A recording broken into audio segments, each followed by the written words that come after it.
Irmãos, capítulo 8 de 1 Coríntios, Paulo está deixando bem claro para aqueles irmãos algo que estava se tornando comum na prática daquela igreja, que era de se assentar na roda de pagãos e com eles comerem carnes sacrificadas a ídolos.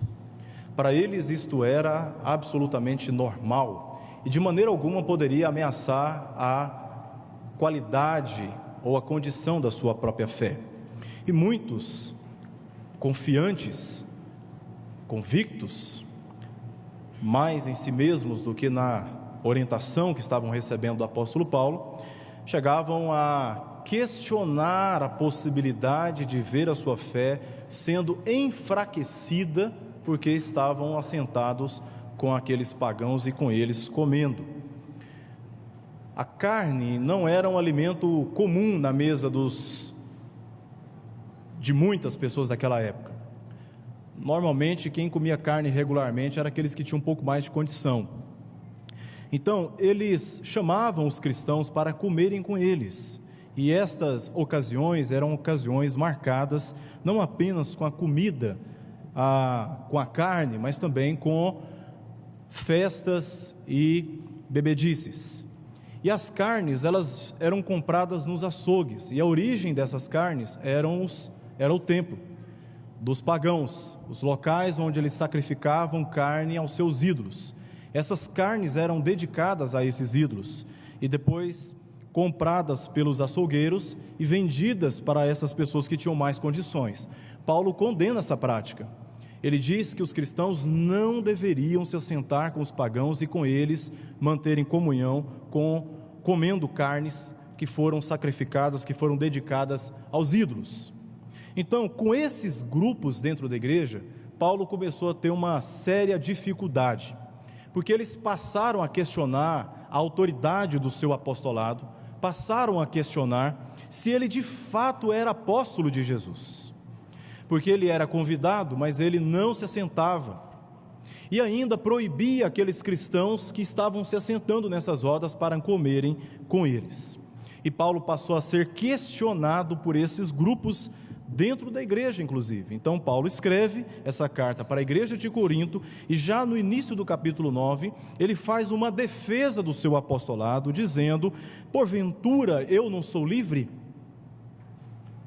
Porque muitos que estavam cometendo aquilo que Paulo considera pecado, no verso 12 do capítulo 8, estavam fazendo uso de uma liberdade em Cristo para se aproximar de algo que Paulo classifica como pecaminoso, por causa de uma falsa segurança de que, tendo uma fé tão convicta, eles poderiam se envolver com essas práticas e de modo algum seriam contaminados do ponto de vista espiritual. Paulo está dizendo: porventura eu também não sou livre? E aí ele faz uma defesa do seu apostolado, dizendo que ele viu o Senhor. De forma retórica, ele faz uma afirmação que, sendo apóstolo, ele foi apóstolo e era apóstolo porque ele tinha visto o Senhor Jesus. Acaso não sois fruto do meu trabalho no Senhor? A própria igreja atestava que Paulo era apóstolo do Senhor, porque ela fora edificado pelos ensinamentos daquele servo do Senhor. Verso 2 diz: se não sou apóstolo para outrem, certamente o sou para vós outros, porque vós sois o selo do meu apostolado no Senhor. Aí então ele declara a intenção do capítulo 9, aqui no verso 3. A minha defesa perante os que me interpelam é esta. E aí ele começa a discorrer sobre alguns assuntos em defesa, defendendo uma liberdade cristã que não pode ser justificada, não pode ser respaldada, não pode ser sustentada para práticas pecaminosas. Um problema daquela época, ainda um problema da nossa época. Eu sou livre em Cristo Jesus, então eu posso fazer qualquer coisa e eu não perderei a minha salvação. E Paulo então passa a fazer um desenvolvimento de argumentações para mostrar para aquela igreja como deveriam defender a liberdade em Cristo Jesus. E este, portanto, é o tema que eu gostaria de dar para esta mensagem: o que devemos fazer para defender a nossa liberdade. E Paulo então faz uso então de algumas argumentações que eu gostaria de mostrar para os irmãos aí, a partir do verso 4. A partir do verso 4 até o verso 14, Paulo está declarando o direito que ele tem de ser sustentado financeiramente por aquela igreja.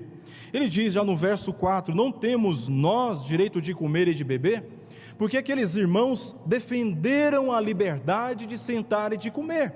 Paulo está dizendo: eu também tenho, como apóstolo do Senhor, o direito de comer e de beber. E no verso 5 ele diz que como apóstolo, ele também tinha o direito de ser acompanhado por uma mulher irmã, como fazem os demais apóstolos e os irmãos do Senhor. E ele cita aqui Cefas, que é o apóstolo Pedro. É um direito que ele tinha de ser mantido por aquela igreja, e se ele tivesse a semelhança de outros servos, de outros apóstolos, uma irmã do seu lado, uma esposa, ela também, juntamente com ele, teria o direito de ser mantida por aquela igreja. E o verso 6, ele conclui dizendo que somente eu e Barnabé não temos o direito de deixar de trabalhar. Paulo não estava sendo mantido por aquela igreja.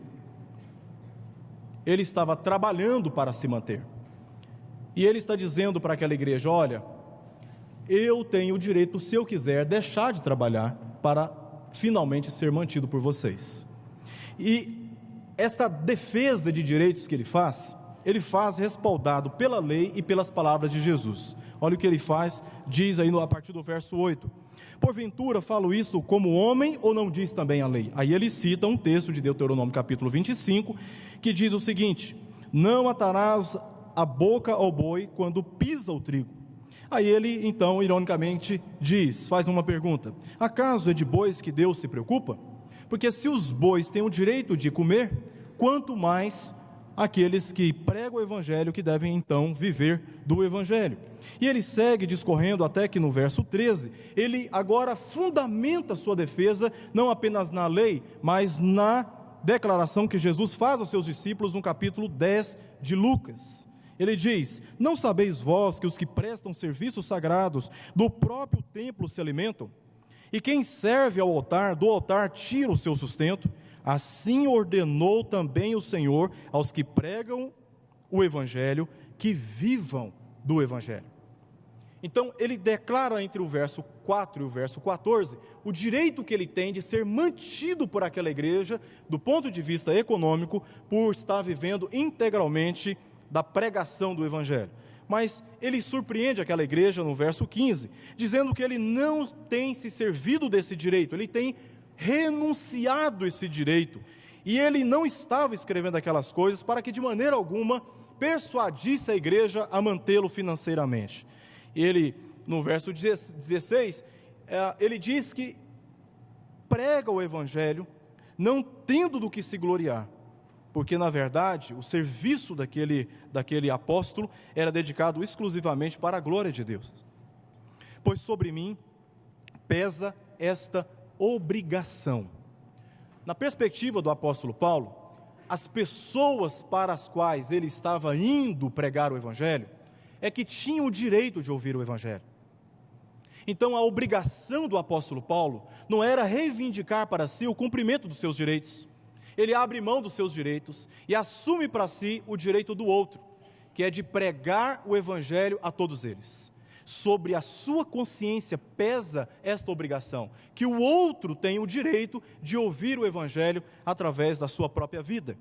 E ele diz então no verso 17, se o faço de livre vontade, tenho um galardão, mas se constrangido, é então a responsabilidade de despenseiro que me está confiada. Paulo estava preocupado com aquela igreja, porque a igreja poderia confundir a sua necessidade, a reivindicação do cumprimento desse direito de ser mantido, como faziam alguns daquela época, alguns pagãos daquela época, que cobravam e cobravam alto para fazerem orações e também para ensinarem filosofias. Paulo não está se colocando nessa condição, ele está dizendo o seguinte: olha, eu abro mão dos meus direitos e assumo para mim o direito que você tem de ser servido com o evangelho. É o que ele diz no verso 18. Neste caso, qual é o meu galardão? Qual é a minha recompensa? É que evangelizando proponha de graça o evangelho, de graça o Evangelho. Eu não estou cobrando para servi-los. Eu não estou reivindicando algo em troca para que eu possa explicar o Evangelho do Senhor Jesus, para não me valer do direito que o próprio Evangelho lhe dá. E depois ele faz uma explanação aí de 3 grupos, pelo menos, que ele foi colocado por Deus para pregar o Evangelho. Os judeus, no verso 20, os gentios, no verso 21, e os fracos, no verso 22, que é o grupo daqueles que se encontravam em completa fragilidade espiritual para compreender algumas situações que estavam tentando a sua própria fé. E ele faz isso com um propósito que ele declara no final do verso 22, com o fim de, por todos os modos, salvar alguns. E aí nós entendemos o verso 23, quando diz que tudo isso ele faz por causa do Evangelho.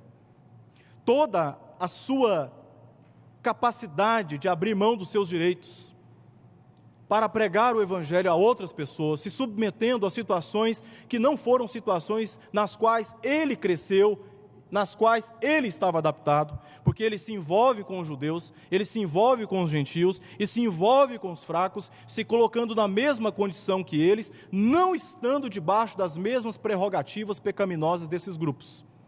Mas ele se submete, ele se sacrifica, ele abre mão dos seus direitos, da sua própria liberdade cultural. Para quê? Para que de todos os modos, pregando o Evangelho e propondo esse Evangelho de graça, muitos pudessem ser salvos pelo Senhor Jesus.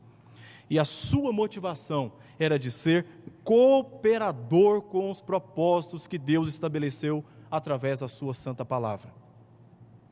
A partir do verso 24 ao verso 27, ele mostra para nós então como ele defende essa liberdade cristã, como ele faz uso da sua liberdade, não para reivindicar o cumprimento dos seus direitos, mas como ele faz uso da sua liberdade para cumprir o direito que as pessoas tinham de serem alvos da pregação do Evangelho.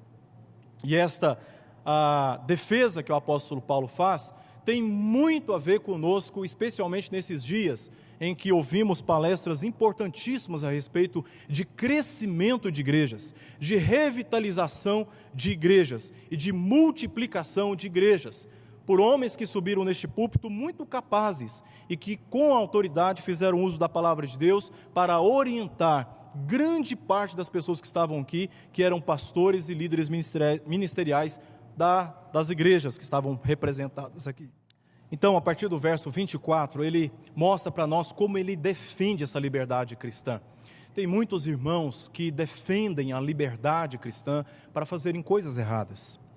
Paulo mostra como ele faz uso da defesa da sua liberdade cristã para fazer as coisas certas. O verso 24 diz assim: não sabeis vós que os que correm no estádio, todos na verdade correm, mas um só leva o prêmio? Correi de tal maneira que o alcanceis.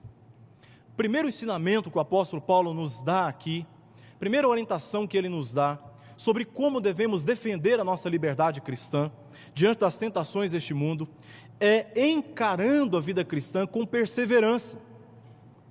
De modo algum, na perspectiva teológica do apóstolo Paulo, ele está negando a soberania de Deus. Ele não está, de maneira alguma, negando a soberania de Deus ao chamar para si e ao chamar a atenção da igreja com respeito a algumas responsabilidades que ela tinha nesta liberdade cristã. Naquele período, próximo da cidade de Corinto, estavam acontecendo os Jogos Istmicos, que eram Jogos Olímpicos. Pessoas de várias partes da Acaia estavam descendo para ali, gente chegando de barco de várias regiões, de várias partes da Macedônia, para assistirem os Jogos Olímpicos. E ele faz uma analogia daqueles que se preparavam para correr, em busca de uma coroa de louros e de um ramo que se perderia facilmente. Ele diz que a semelhança desses atletas, que voluntariamente abriam o direito de viver uma liberdade cômoda, que abria o direito de um conforto, que abria o direito de ter a oportunidade de não assumir nenhuma responsabilidade, apenas de receber de graça o Evangelho. Paulo está dizendo que a semelhança daqueles atletas que abriram mão da sua liberdade, da sua comodidade, para se preparar arduamente, a fim de entrarem numa competição, com o propósito de ganhar, com o propósito de vencer. Assim a igreja também deveria correr. Correr. Entre eles, um só ganhava, mas a igreja deve correr como se todos fossem ganhar. E para correr numa competição é preciso ter persistência, é preciso ter perseverança, é preciso ter determinação. Paulo está ensinando para todos nós nessa noite, através desta escritura, deste texto, que a liberdade ela deve ser tratada com perseverança. Nós não podemos negociar de maneira alguma os valores que norteiam a nossa vida cristã, e devemos fazer isso com muita persistência, correndo, de modo que nós alcancemos. Na argumentação do apóstolo Paulo, aqueles que se preparavam, que se privavam para entrarem naquela competição com a expectativa de vencerem, a igreja estaria assumindo para si uma postura de maior sabedoria, porque a igreja não alcançaria uma coroa corruptível, mas uma coroa incorruptível. Ele faz aqui menção de promessas escatológicas, de bênçãos reservadas para aqueles que, do ponto de vista da responsabilidade humana, serão profundamente abençoados, e muito mais abençoados do que podem imaginar, quando Cristo voltar. A questão é que muitos fazem uso da liberdade cristã e se esquecem dessa perspectiva que o apóstolo Paulo nos dá aqui, de corrermos como se nós fôssemos alcançar, com perseverança. E aí o resultado é que nós abandonamos determinadas responsabilidades cristãs, confiados sobretudo na soberania de Deus sobre nós. Para Paulo, a responsabilidade humana não nega a soberania de Deus. Isso significa, meu irmão e minha irmã, que quando se trata de responsabilidade cristã, nós temos sim o dever de persistir. Nós não podemos abrir mão, por exemplo, das orações. Nós podemos orar na nossa casa, mas temos o dever de orarmos juntos como irmãos e membros dessa igreja, nas reuniões que são propostas. Nós temos o dever de estarmos juntos nas programações dessa igreja. Essa igreja tem uma missão, e essa missão foi dada pelo seu Santo Espírito. Foi dada por Deus. E como membros dessa igreja, nós não podemos negociar valores. Devemos nos unir e trabalhar com persistência juntos. Se temos uma missão, se temos um propósito, nós temos que trabalhar juntos, correndo, como se todos nós fôssemos alcançar a coroa incorruptível. E é uma promessa de Deus para nós. Aí, o irmão não vem na reunião de oração, não participa de um grupo de estudo, não vem no culto da igreja, vem quando quer, quando a programação da igreja não está tão interessante, aí ele resolve vir para a igreja, abandona determinados valores, se envolvendo com programações fora da igreja, onde deveriam brilhar como luz nas trevas, senta numa mesa e bebe na frente de todos, envolve-se em namoros e relacionamentos afetivos, reprováveis do ponto de vista bíblico, de Deus, da santidade, e aí esfria espiritualmente, se sente desmotivado, quando há uma proposta missionária, quando há um desafio, não há motivação de participar, não há motivação para participar, não há alegria de participar, porque está espiritualmente frio. Falta perseverança. Eu fiquei 45 dias com a tipóia aqui no braço, por causa da cirurgia que eu fiz no ombro, e eu estou aqui com o meu braço um tanto endurecido, por causa do tempo que ele ficou paralisado. E eu fico imaginando como muitos passam a ter a triste experiência por causa de uma letargia, de uma apatia com que encaram a vida cristã. Eu fiz 5 fisioterapias de 60 que eu preciso fazer ainda pela frente. Um prejuízo, porque eu fiquei com o meu braço paralisado esse tempo todo. E isso acontece também com a nossa vida cristã. Paulo está dizendo: corra, corra. não como se estivesse competindo com o seu irmão para alcançar um lugar de melhor destaque. Corra, porque há um objetivo, há um alvo. E na vida cristã, se você não for persistente, não for determinado, você vai ficar pelo caminho, vai perder a alegria. E aí acampamento de famílias que está se aproximando, não vai. Encontro de casais, não participa. Reunião de oração, segunda a sexta-feira, na quarta-feira temos também reunião de oração aqui dentre os homens, não participa. Reunião dos jovens, para que ir? Tem tantas outras coisas para fazer. Missão no Peru, missão em Pontalina, missão entre os ciganos, isso é trabalho de outros. E silenciosamente vai acontecendo um esfriamento. E o reflexo afeta várias áreas da vida cristã. Paulo está dizendo que nós devemos correr de tal maneira que nós alcancemos. O verso 25 completa a sua argumentação. Agora ele trata do autocontrole, dizendo que todo atleta em tudo se domina. Há um esporte sendo popularizado cada vez mais, não apenas aqui no Brasil, mas no mundo, que é o MMA, que é as artes marciais mistas, cujo evento mais conhecido é realizado pelo UFC. Você vê ali atletas se preparando, se fechando, se isolando, regulando a sua alimentação, regulando a sua prática de exercício físico, se envolvendo e se submetendo a intensos treinamentos para entrar no octógono e dominar o seu adversário. E só quando ele domina o seu adversário é que ele vence. Paulo diz que este atleta que se envolve com essa luta, ele se envolve à semelhança daquele que corre em busca de uma coroa corruptível. Eles se submetiam a intensos treinamentos e privações para estarem preparados para aquele momento. E no final o que eles ganhavam era uma coroa de louros e às vezes uma palma que era corruptível, que perecia. Paulo está dizendo que nós corremos não para alcançar algo que se perde, mas que devemos correr em busca daquilo que não se perde. E a nossa comunhão com Deus, a nossa alegria em servi-lo, a nossa disposição em obedecê-lo, deve ser a maior motivação que devemos ter para a nossa própria vida, ao reivindicar o direito do outro como obrigação nossa. Paulo não está dizendo, olha, o direito que eu tenho é de ser sustentado por vocês, e eu vou ficar na minha casa, e vou fazer da minha casa o lugar do meu conforto, e eu vou pregar pela internet, vou escrever textos e vou ficar por aqui mesmo.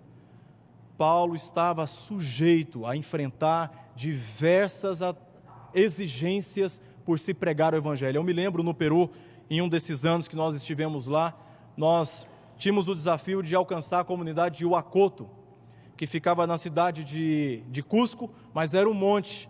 E o irmão que estava nos conduzindo lá, ele falou assim, não, fiquem tranquilos, né? O peruano tem uma tranquilidade que às vezes nos assusta. Fiquem tranquilos, porque para subir até a comunidade de Huacoto, uma comunidade quechua, são apenas 2 horas de caminhada. Falou, coisa boa, né? Vamos colocar água na mochila, encher a mochila de Bíblia, material para crianças, para nós ensinarmos e falarmos com as crianças, e vamos nessa caminhada aí de 2 horas, né? Bom que eu vou perder um pouco da minha barriguinha. E aí nós começamos a subir, irmãos, e só chegamos depois de 7 horas de caminhada. E fomos parando de 15 em 15 minutos, porque o ar já não estava sendo mais suficiente. E eu me lembro de cheirar várias vezes o álcool. Uma irmã teve o desligamento da sua perna porque faltou oxigênio, teve que esperar um pouco e não tinha saída, não tinha como descer, não tinha como continuar subindo, tinha que parar ali e descansar. Meu nariz sangrou muito e naquela hora eu me lembrei de um texto que eu nunca me esqueci, porque ele passou a ser muito importante para mim. Tudo faço por causa do Evangelho com o fim de me tornar cooperador com ele. Esse texto que eu li, ele naquele momento para mim ele foi tão significativo, tão pessoal. E tem um irmão da nossa igreja, nós estávamos conversando esses dias, e ele contando um pouco da sua experiência que ele teve com um assaltante, e ele teve a mesma experiência. Alguns textos da Escritura passou a ter um sentido muito pessoal para ele. Irmãos, até que ponto nós estaríamos dispostos a enfrentar uma luta por causa do direito que as pessoas têm de ouvir o Evangelho? Paulo diz que nós devemos entrar nesta batalha, tendo como alvo diante de nós uma coroa que é incorruptível. Nós fazemos uso da nossa agenda, e eu não quero aqui menosprezar a importância desses propósitos, por favor, não me entendam mal, mas nós gastamos muito da nossa vida, muito do nosso tempo, correndo atrás de coisas que vão ficar para trás. Essa semana, conversando com a Andréa mesmo, ela disse assim: eu não sei por que existe tanta preocupação com estas coisas, porque vai ficar tudo para o anticristo mesmo. E nós nos perdemos de vista aquilo que é incorruptível. É de não usar o nosso tempo para pregar o Evangelho àqueles que, salvos, permanecerão eternamente na presença de Deus. Esta é a maior glória da igreja, essa é a maior alegria da igreja, é de ver a sua vida sendo útil nas mãos de Deus, para que tanto judeus quanto gentios, como fracos na fé, sejam fortalecidos pelo Evangelho do Senhor Jesus. E Paulo está dizendo: olha, eu abro mão dos meus direitos e me submeto a qualquer tipo de exigência, para que de todos os modos, muitos sejam alcançados, muitos sejam salvos. E ele continua no verso 26, assim corro também eu, não sem metas, assim luto, não como desferindo golpes no ar, porque o seu ministério era encarado com perseverança, o seu ministério era encarado com autocontrole, o seu ministério era encarado também com metas, com objetivos. E quando não há objetivo na vida cristã, especialmente dizendo nessa ocasião, quando não há metas, nós nos sentimos perdidos nessa caminhada, nos sentimos completamente perdidos. Se você não tiver um plano de leitura bíblica, você não lê Bíblia, meu irmão e minha irmã, não lê. Se você não tiver um propósito de vir para a escola dominical para ser ensinado na palavra de Deus, você não vem. Se você não tiver isso como objetivo, você não vem. E quem não tem objetivo, quem não tem meta, sabe qual é a sua experiência? Ele anda em círculo e convive com a sensação que está desperdiçando muito tempo, muito esforço, mas não está vendo o devido resultado como gostaria. Quem não tem objetivo não consegue ler um livro de capa a capa. Ele começa a ler o livro, no segundo capítulo ele já abandona. Quem não tem objetivo, gasta dinheiro absurdamente, não raciona o uso do dinheiro que ganha, que já não é muito, pelo menos para a maioria.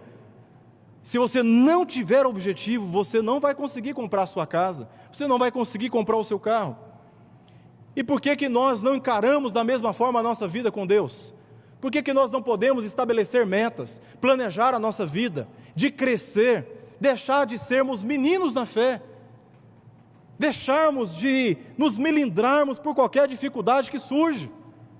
E aí fazemos biquinho, emburramos e começamos a depreciar uns aos outros porque nos falta maturidade espiritual. Por que não podemos estabelecer definitivamente uma meta na nossa vida? Não metas que nós já estamos especializados a fazer, de conquistar bens materiais, mas meta de crescermos na nossa fé. Metas de deixarmos o status de alguém que é completamente dependente espiritual. E sem objetivo, sem meta, a gente passa uma vida inteira cristã na presença de Deus, sem conhecer a Escritura. Sem meta você não conhece essa palavra. Sem objetivo você vai estar vulnerável a tudo que se ouve por aí. Saia daqui hoje com a meta clara em seu coração. Há pessoas precisando de visitas, há pessoas precisando de orações, há pessoas precisando ouvir o Evangelho, e muitos não pregam o Evangelho porque se sentem despreparados. Mas até quando iremos usar esse discurso? Deus, eu não preguei a Tua palavra porque eu estava me sentindo despreparado. Então vamos nos preparar, meus irmãos, vamos ter isso como meta. No ano que vem teremos curso de evangelização na nossa igreja. Vamos participar desses cursos de evangelização. Vamos liquidar de vez algumas desculpas que nós apresentamos para Deus, para não servirmos uns aos outros. No ano que vem teremos um importante desafio missionário. Um desses desafios é voltarmos ao Peru, trabalharmos em Pontalina, trabalharmos também lá em Trindade com os ciganos, com aquela congregação, abençoar aqueles irmãos, servir aqueles irmãos, alcançar pessoas que estão perdidas. Vamos ter isso como alvo desde já, vamos planejar a nossa vida, vamos organizar as nossas finanças, a nossa casa, sermos mais intercessores. Se nós não estabelecermos metas, não planejarmos, nós iremos gastar um precioso tempo que Deus está nos dando hoje, para servirmos a Ele de acordo com a nossa vocação, e vamos nos concentrar naquilo que irá ficar para trás quando Cristo voltar.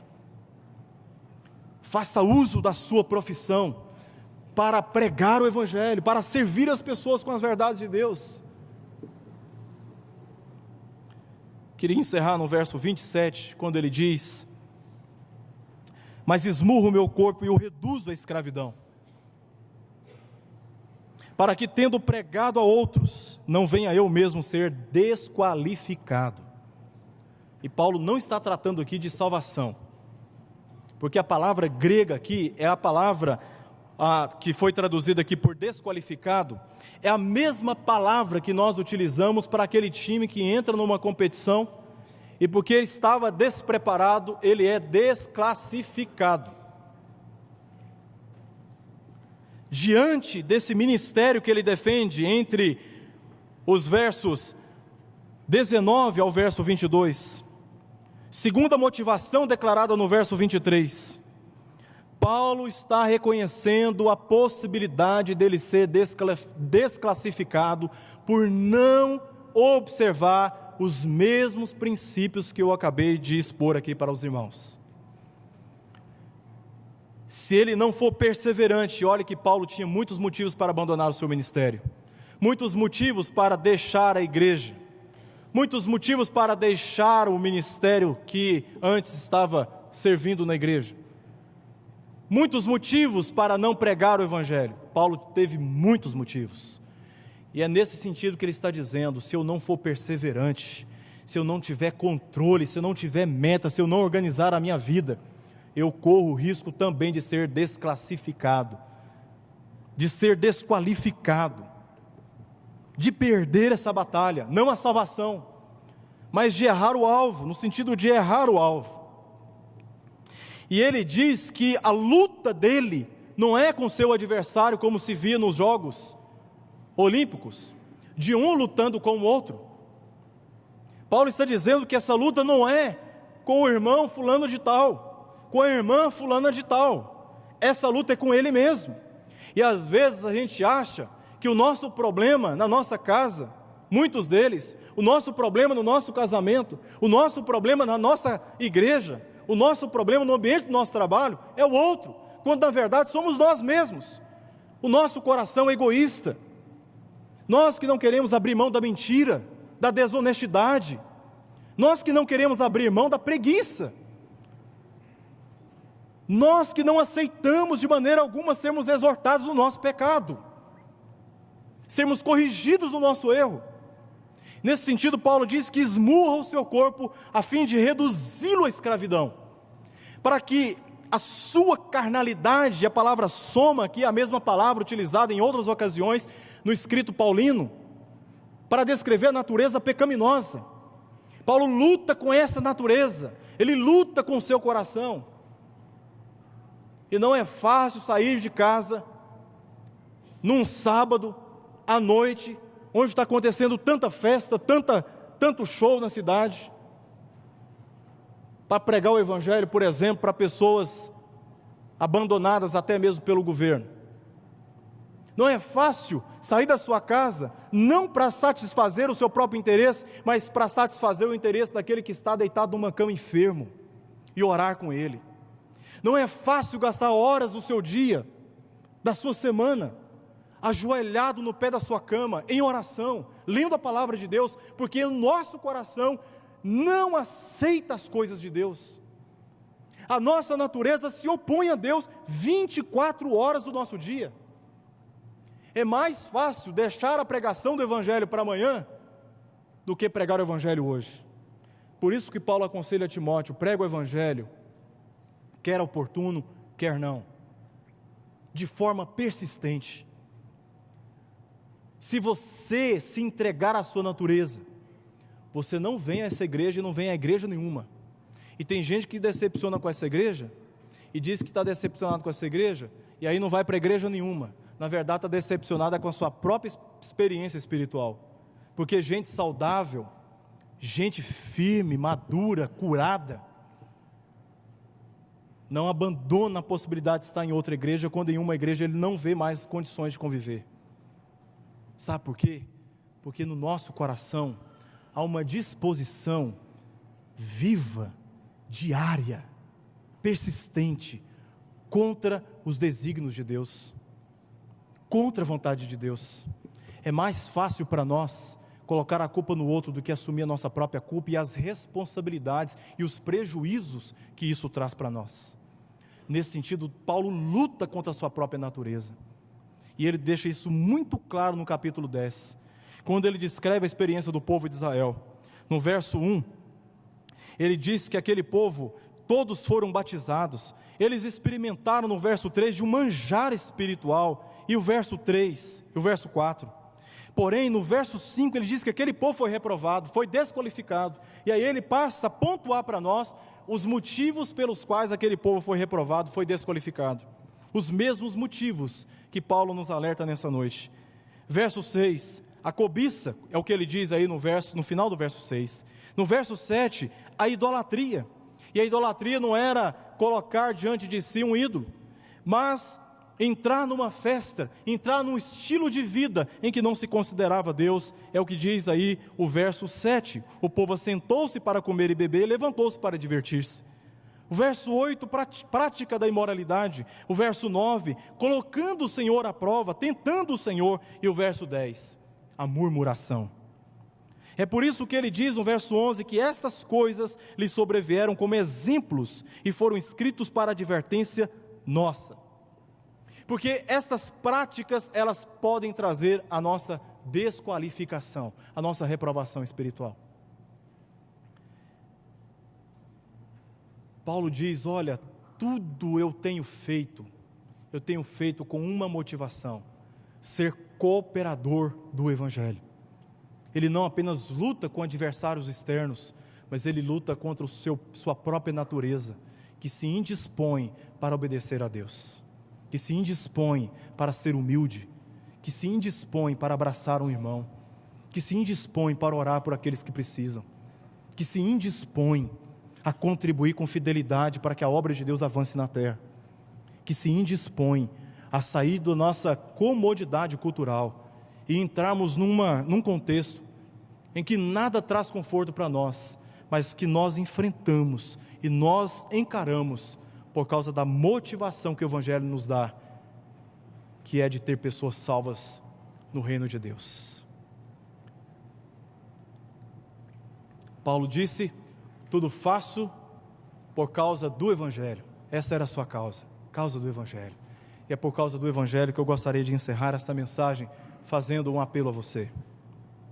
Agora mesmo, aí onde você está, estabeleça metas diante de Deus e saia daqui pronto para perseverar diante das tentações, mas não deixe de perseverar, não deixe de controlar a sua própria agenda, tendo como alvo claro a coroa incorruptível. Jesus está voltando, e todos os sinais dessa época apontam para esse dia. Abramos os nossos olhos, irmãos, fujamos de toda distração que esse mundo tenta nos envolver, e mantemos a nossa atenção, a nossa fé, o nosso coração voltados únicos e exclusivamente para esse grande dia que o Senhor irá nos buscar. Até lá, sirvamos o Senhor a exemplo de Paulo, com determinação, com autocontrole, com metas e também com fidelidade. Vamos orar.